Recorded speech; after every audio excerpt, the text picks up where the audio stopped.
السلام علیکم ورحمۃ اللہ وبرکاتہ۔ اعوذ باللہ من الشیطان الرجیم، بسم اللہ الرحمن الرحیم۔ وَأَقِيمُوا الصَّلَاةَ وَآتُوا الزَّكَاةَ وَارْكَعُوا مَعَ الرَّاكِعِينَ۔ اللہ تبارک و تعالی نے ارشاد فرمایا، اور نماز قائم کرو اور زکوٰۃ دو اور رکوع کرو رکوع کرنے والوں کے ساتھ۔ گزشتہ سبق میں ہم نے اس آیت کریمہ میں جو نماز کا ذکر آیا ہے اس بارے میں آپ سے کچھ چیزیں عرض کی تھیں، اور دوسرا حکم اس آیت کریمہ میں زکوٰۃ کا آیا ہے۔ آج اس بارے میں ہم کچھ گزارشات آپ کی خدمت میں عرض کریں گے۔ دیکھیے، یہ جو مال ہے اس کا انسانی زندگی میں بہت بڑا کردار ہے اور بڑی اہمیت ہے۔ جیسے انسان کے جسم میں خون ہے، اس کی بہت اہمیت ہے۔ خون بنتا رہے، خون پورا بنے، خون صحیح بنے، وہ بیماری زدہ نہ ہو اور وہ پورا چلتا رہے مناسب طریقے سے، تو انسان تندرست رہتا ہے، صحت اس کی ٹھیک رہتی ہے۔ اور اگر خون بنے نہیں یا بنے لیکن اس بیماری زدہ ہو، یا بنے اور بیماری زدہ بھی نہ ہو لیکن اس کے چلنے میں کوئی رکاوٹ پیدا ہو جائے، تو یہ ساری صورتوں میں انسان کی زندگی، بعض صورتوں میں تو بالکل ہی زندگی خطرے میں پڑ جاتی ہے۔ تو انسان کی زندگی میں، انسان کے جسم میں جس طرح خون کی اہمیت ہے، بالکل انسانی معاشرے میں مال کی وہی اہمیت ہے کہ یہ مال انسان حاصل بھی صحیح جگہ سے کرے، صحیح طریقے سے کرے۔ اسی لیے قرآن نے، احادیث نے، ہمارے دین نے ہمیں پابند کیا ہے کہ پیسہ تم نے حاصل جائز طریقے سے کرنا ہے۔ آگے انشاءاللہ آیات آئیں گی تو وہاں مزید باتیں آپ سے عرض کرتے رہیں گے۔ تو ہمیں پابند کیا گیا ہے کہ مال جو حاصل کرنا ہے وہ جائز طریقے سے ہونا چاہیے، چوری نہیں، ڈاکہ نہیں، رشوت نہیں، کسی کا حق مار کے نہیں، بلکہ جائز ذرائع جو اللہ تعالیٰ نے دیے ہیں ان ذرائع سے مال حاصل کرو۔ تو مال انسانی ضرورت ہے، انسان چاہتا ہے کہ مال ملے، اس لیے کہ اس نے اپنے کام کو چلانا ہے، اور اللہ نے منع بھی نہیں کیا ہے، لیکن پابندی یہ لگائی ہے کہ مال صحیح طریقے سے جائز راستے سے حاصل کرو۔ دوسرا حکم یہ دیا گیا ہے کہ مال کو جائز جگہ پہ خرچ کرو۔ انسان صرف اپنی کمائی کے معاملے میں پابند نہیں ہے کہ حلال کمائے، بلکہ اس معاملے میں بھی پابند ہے کہ اس کا خرچ بھی صحیح جگہ پر کرے۔ اب ان اخراجات میں، جس طرح میں نے عرض کیا تھا کہ خون چلتا رہے، اگر آپ غور کریں گے تو اسلام یہ چاہتا ہے کہ پیسہ رکے نہیں کہیں، بلکہ پیسہ چلتا رہے معاشرے میں۔ اب اس کی مختلف صورتیں ہیں۔ ایک صورت تو یہ ہے کہ کچھ چیزیں لازمی قرار دے دی گئی، مثلاً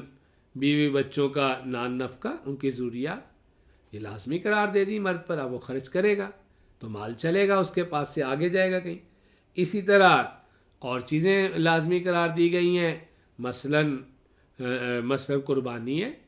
مثلاً فطرانہ ہے، مثلاً یہ زکوٰۃ ہے، یا اسی طرح پھر ترغیب دی گئی ہے۔ کچھ لازمی تو نہیں قرار دی گئی، لیکن کہا گیا ہے کہ ان جگہوں پہ تم خرچ کرو تو تمہیں فائدہ ہوگا۔ جیسے انسان کھانا کھاتا ہے نا، تو ایک تو کھانا ہوتا ہے ضروری، بس ٹھیک ہے، اس سے صحت اس کی صحیح رہے، کام چلتا ہے، اور کبھی کبھی اسے کوئی مشورہ دیتا ہے کہ یہ فلاں چیز کھائیں، یہ اچھی طاقتور ہے، اس سے آپ کو زیادہ فائدہ ہوگا۔ تو اسی طرح روحانیات میں بھی مال جو حاصل کیا اپنے جائز طریقے سے حاصل کیا، اور جائز جگہوں پہ جہاں جہاں اللہ نے کہا تھا وہاں خرچ کرتے رہے تو ٹھیک کیا۔ لیکن زیادہ ثواب چاہتے ہیں، آپ چاہتے ہیں کہ آپ کا مال بچ جائے اور آپ کے لیے ہمیشہ کام آئے، اور آپ کے محفوظ خزانے میں کہیں چلا جائے، بلکہ محفوظ خزانے میں نہیں، بلکہ ایسی جگہ کہیں چلا جائے جہاں سے آپ کو پرافٹ کے ساتھ اور پروفٹ بھی 1-2 گنا نہیں 700 گنا یا اس سے بھی زیادہ نفع کے ساتھ مل جائے تو پھر اس کے لیے اللہ تعالیٰ نے انسان کو کہا کہ اس کو صدقات میں، خیرات میں، غربا پہ مختلف جگہیں بتائی گئیں، یعنی اس کو ترغیب دی گئی کہ اپنی مرضی سے وہاں خرچ کرو۔ تو اس ساری بات کو سمیٹتے ہیں، ذرا دوبارہ دیکھیے کہ مال حاصل کرنے کی پابندی لگائی گئی ہے اور مال کو آگے خرچ کرنے پہ بھی انسان کو پابند کیا گیا کہ کہاں کہاں اور کس طرح خرچ کرنا ہے، تاکہ پیسہ کسی ایک جگہ پہ رک نہ جائے بلکہ وہ پیسہ معاشرے میں چلتا رہے۔ اب یہ جو خرچ کرنے والے لوگ ہیں ان پر یہ میں نے ابھی عرض کیا تھا کہ یہ پابندی نہیں لگائی کہ سارا پیسہ خرچ کرنا ہے، کچھ پابندیاں لگائیں جیسے نان نفقہ ہے، جیسے قربانی ہے، جیسے فطرانہ ہے،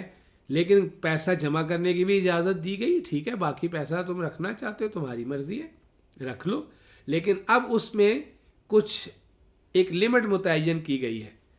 اس میں سے ایک بس صرف ذکر کرتا ہوں، تو زکوٰۃ کا نصاب تو کہیں ہے، وہ تفصیلات کا وقت نہیں ہے، ایک ذکر کرتا ہوں جو عام سب کو ضرورت پیش آتی ہے کہ اگر آپ کے پاس آپ کی ضروریات سے زائد، یعنی آپ کے گھر کے خرچے، بیوی بچوں کے خرچے، مہمان کا خرچہ، آپ کے جو بھی ضروریات زندگی جو انسان کی ہے وہ پوری ہو جائیں، اس کے بعد جو پیسہ آپ نے جمع کیا ہے اور یہ پیسہ 52.5 تولے چاندی کی قیمت کے برابر ہو گیا،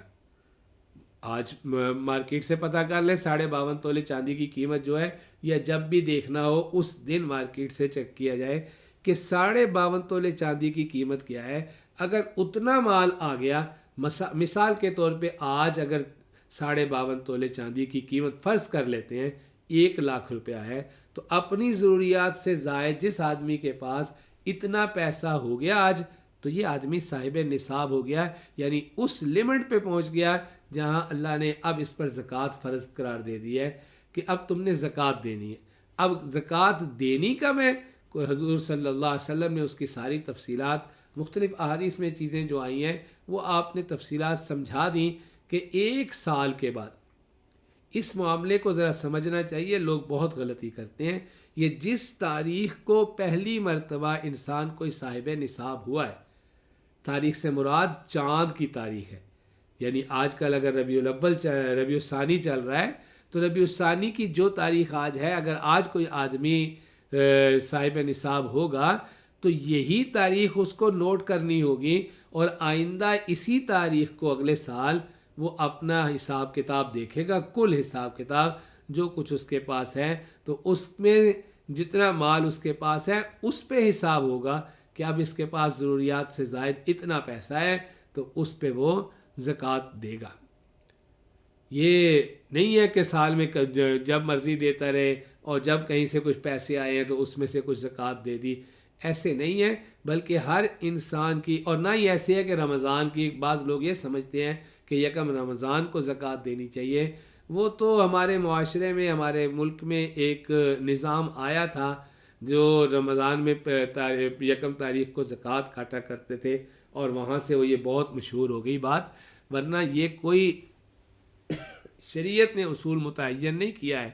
شریعت نے جو اصول متعین کیا ہے وہ یہی ہے کہ جس تاریخ کو پہلی مرتبہ کوئی صاحب نصاب ہوگا اسی تاریخ کو وہ اگلے سال، ہر سال وہ اپنا حساب کتاب دیکھے گا، اور اگر وہ مال نصاب سے زیادہ ہوگا تو جتنا بھی نصاب سے زیادہ مال ہوگا اس پر وہ زکوٰۃ دے گا 2.5% کے اعتبار سے، یعنی 100 میں سے 2.5 روپے، 2.5% جو ہے وہ اس اعتبار سے وہ زکوٰۃ ہر سال نکالے گا، اور کہاں دینی ہے اس کے لیے اللہ تعالیٰ نے مصارف متعین کر دیے ہیں، انہی مصارف پہ زکوٰۃ کے پیسے دینے ہوں گے۔ انشاءاللہ آگے چلیں گے اور زکوٰۃ کی تفصیلات آپ سے عرض کریں گے۔ تو یہاں اس آیت کریمہ میں 2 احکامات دیے گئے کہ نماز قائم کرو، اور مرد حضرات تو اس پہ توجہ دیں کہ نماز جماعت کے ساتھ رکوع کرو، رکوع کرنے والوں کے ساتھ، اور دوسرا حکم دیا گیا کہ زکوٰۃ ادا کرو۔ اللہ نے جو مال دیا ہے، انسان اس غلط فہمی کا شکار ہو جاتا ہے کہ شاید یہ میری محنت کا نتیجہ ہے، حالانکہ تھوڑی سی توجہ دی جائے، غور کیا جائے تو انسان کی اپنی کون سی چیز ہے؟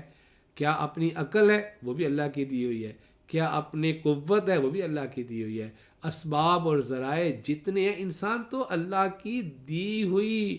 نعمتوں کو اور اس کے دیے ہوئے اسباب کو استعمال کرتا ہے، اور پھر بھی نتائج کے لیے انسان اللہ کا محتاج ہوتا ہے، اور اللہ ہی جسے چاہتا ہے وہ رزق دے دیتا ہے۔ تو لہٰذا اگر اللہ نے کسی کو رزق میں فراخی دی ہو اور وہ اس کے پاس اپنی ضروریات سے زائد پیسہ موجود ہو، تو اسے اپنے اللہ کو راضی کرنے کے لیے ہر سال اس حکم پر عمل کرنا چاہیے۔ اللہ تعالیٰ ہم سب کو سمجھنے کی، عمل کی توفیق عنایت فرمائے۔ السلام علیکم ورحمۃ اللہ وبرکاتہ۔